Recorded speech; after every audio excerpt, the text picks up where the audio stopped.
अखिल भारतीय बहुभाषिक ब्राह्मण महासंघातर्फे आई यल्लम्मा देवी येथील भगवान परशुराम मूर्तीची परशुराम जयंतीनिमित्त महाआरती।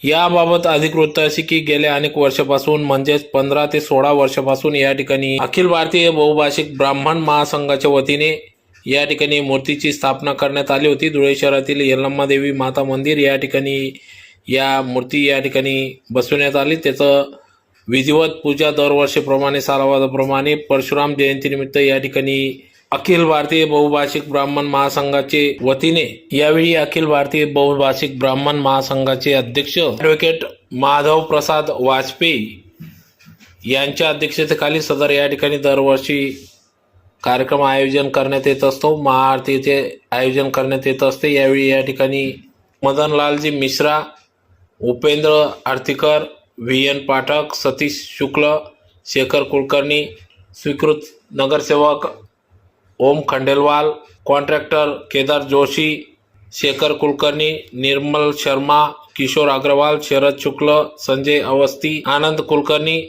सुनील देशमुख, स्वप्नील कुलकर्णी, नाना हवलदार, चंद्रशेखर भट, प्रशांत शिलेदार, अनिल खंडेलवाल, प्रमोद कुलकर्णी, ॲडव्होकेट बाबा पाठक, दिनेश भाऊ आदी सर्व पदाधिकारी या ठिकाणी उपस्थित होते। जय परशुराम, जय परशुराम, जय परशुराम।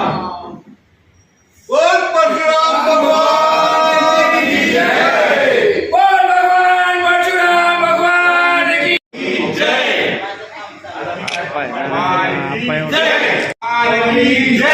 परशुराम भगवान की जय।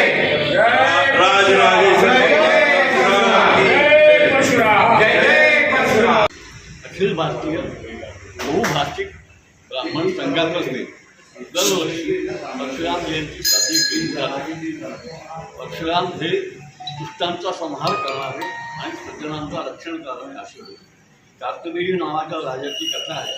तो फार मागचा होता, त्रास द्यायचा, त्याचा वध परशुरामाने केला। पण लगेच त्याच्या वडिलांनी त्याला सांगितलं काहीही असो, खून केला म्हणजे अपराध केला तर तो प्रत्याग करायला जा, अशा पद्धतीने सगळ्या करायला गेले। परत आल्या त्यांच्याच वडिलांची हक्क दर्शन म्हणून परशुरामांनी प्रयत्न केले। सत्य म्हणजे सगळे दुष्ट आहे, मनमानी करणारे। बहुभाषिक ब्राह्मण संघाचे जिल्ह्याचे अध्यक्ष माधव प्रसाद वाजपेयी। मी ॲडव्होकेट माधव प्रसाद वाजपेयी, अध्यक्ष अखिल भारतीय बहुभाषिक ब्राह्मण महासंघ। दरवर्षी आम्ही या मंदिरातच का आरती करतो? कारण काय, ही मूर्ती आहे, या मूर्तीसाठी अखिल भारतीय बहुभाषिक ब्राह्मण महासंघाने 51,000 रुपये दिले आणि मूर्ती आम्ही बसवली आहे। मग आमची एक प्रतिभा आहे, आमची आम्ही हे आरती करतो। 15 वर्ष झाले हा कार्यक्रम ऑलरेडी चालू।